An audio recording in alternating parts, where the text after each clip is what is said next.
Have you ever considered what makes someone an intelligent investor? A person with a sky-high IQ? Yes, or maybe someone who knows how to make money moves. Right. Plus, he must be lucky, and everything he does has to be calculated. That's right. But you missed the most important quality. According to Benjamin Graham, who has been dubbed the father of value investing, in the first place, you have to be patient, disciplined, and eager to learn new things.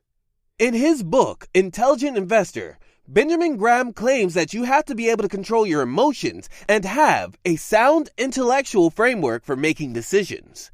In short, an intelligent investor is a realist who sells stocks to optimists and buys from pessimists.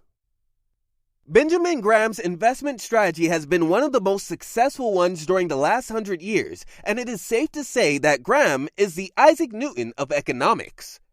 Moreover, the success of Graham's strategy has been proven by none other than Warren Buffett, who is the fifth wealthiest person in the world. He called An Intelligent Investor by far the best book on investing ever written. Despite the fact that this book was first published in 1949, his principles on investing safely and successfully continue to influence investors today. Well, let's take a look at this, the Intelligent Investor Summary, and we shall explore some of the key investment takeaways and the Benjamin Graham's formula for smart, successful investing.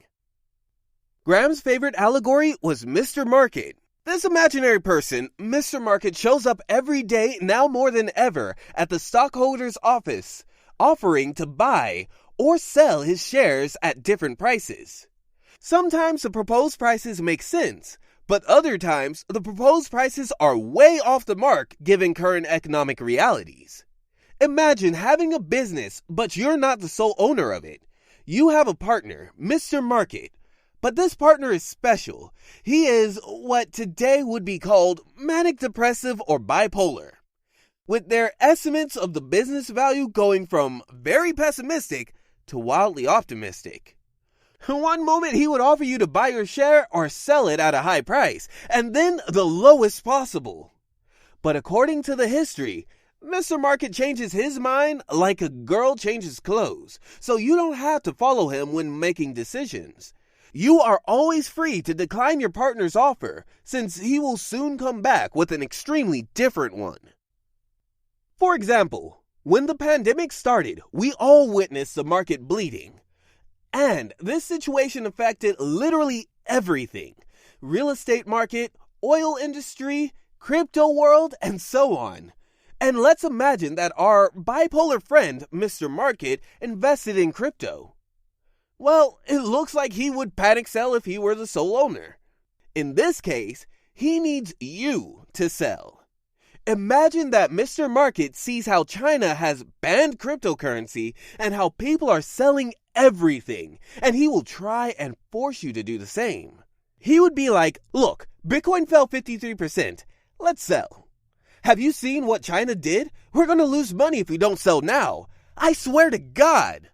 Well, in just a few months, you will see the cryptocurrency recovering from a deep slump, and now it is on the rise again. So, if you let Mr. Market influence your decisions, you will fail. Due to the fact that Mr. Market is not really rational, the underlying value of the business can differ from the price that he is willing to pay for it. That is why Graham's advice is to invest only when you are comfortable to hold the stock in the future without seeing the fluctuating prices. But take Mr. Market's behavior as an opportunity to make money. The biggest lesson that Warren Buffett learned from this book is to buy low and sell high. So, share prices can fall, which is not always a reflection of a company's value, but a result of investor anxiety surrounding many factors. For example, the recent Instagram, Facebook, and WhatsApp shutdown situation, which made Zuckerberg lose $7 billion for a nearly 6-hour outage. Investors can come out ahead if they think of these events as opportunities not to panic sell, but to invest more while stocks are essentially on sale, said Buffett. There are two types of investors according to Graham: the defensive or passive one and the enterprising or active one. The defensive investor focuses on building a portfolio that requires minimal effort, research, and oversight. A defensive investor focuses on finding conservative investments that require little effort in portfolio management. The defensive investor typically doesn't expand their universe beyond the limited conservative choices available to them. Most people are suited for this type of investing, by the way. Its main principle is to always invest part of your funds in bonds and stocks. This ratio ranges from 50-50 to 25-75. Of course, it all depends on your age and life situation. A 75% equity stake means a serious risk. If the investor is not all interested in risk, he can limit the stake to 25%. Portfolio rebalancing in accordance with the established proportions should be neither too frequent nor too rare, say once every 6 months. This proportion can be violated only in the case of major life changes.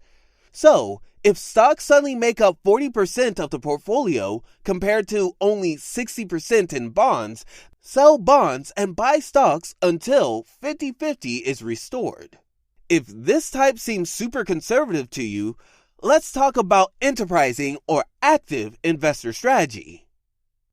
Benjamin Graham defines the enterprising investor as someone who will devote a fair amount of his attention and effort towards obtaining a better than run-of-the-mill investment result. The activity of an active investor also begins with a distribution between quality bonds and stocks. However, it differs from a passive investor, expecting a more active profit and therefore can invest in different types of securities. But to be an enterprising investor, you have to be patient, disciplined, and eager to learn. All of the things you need to be an intelligent investor, by the way. Of course, being patient and having a sober mind is more difficult than listening to your bipolar partner, Mr. Market, who will whisper in your ear that it is better to panic sell by showing the price quotations. That is why you shouldn't listen to him and stay strong and disciplined. And don't even try to understand him or calculate his moves. There are some people who think they are smart enough to time the market, but Benjamin Graham doesn't recommend doing it as there's no real mathematical proof that it can work long term. Instead, Benjamin Graham recommends and does allow for the enterprising investor to adjust his stocks and bond allocation depending on how he feels about the attractiveness of the market, as long as the stocks and bonds mix is somewhere between 25 and 75.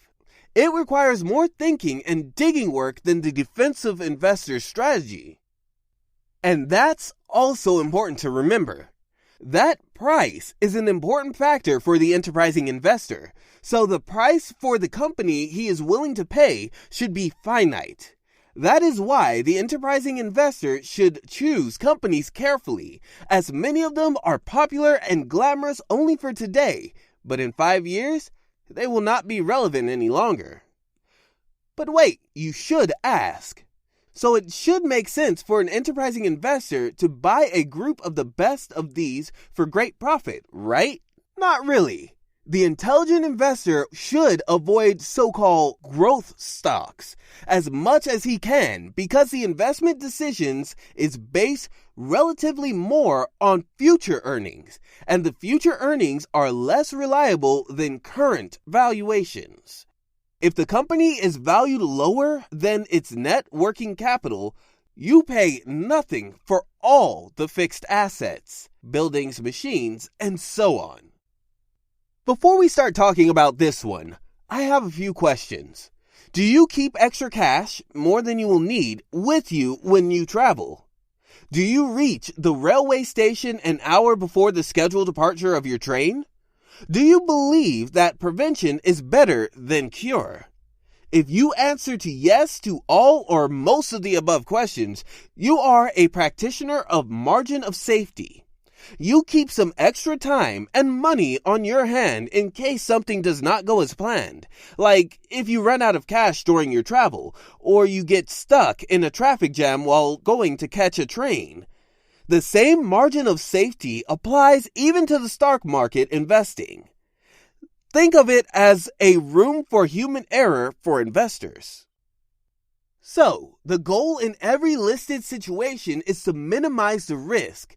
Thus, before investing, you have to make sure every investment you make has a margin of safety. Many people make the mistake of assuming that buying a high-priced business ensures safety. But we already know that the price and value of the company is not always the same thing. When the price is at most 2/3 of its calculated value, it means you have found a company within enough margin of safety. To always be sure that the investment you made has a margin of safety, here is a formula used in the book that will always help you. Value equals current normal earnings times 8.5 plus 2 times expected annual growth rate. The growth rate should be equal to the expected yearly growth rate of earnings for the next 7 to 10 years. Okay, now that we discussed 4 main takeaways of this book, let's make a quick recap.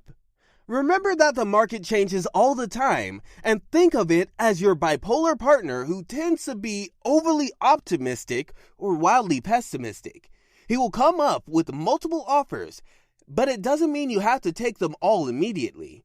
Think wisely, and don't let him affect your decisions, and invest only if you like doing that. In addition, remember that the market volatility is a great opportunity to make money moves. Sell when it is high, buy when it is low.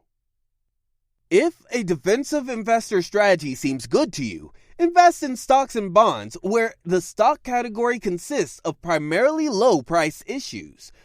But if you are more up to an enterprising investor strategy, aim for stocks and bonds that show lower price tendencies. And if you want to become a really intelligent investor, don't forget about margin of safety when you are about to invest. Stay calm, never panic sell, and take care of your mental health. And the most important takeaway, don't forget about emotional discipline, and don't wait for someone else to make you wealthy. Hire yourself and start calling the shots.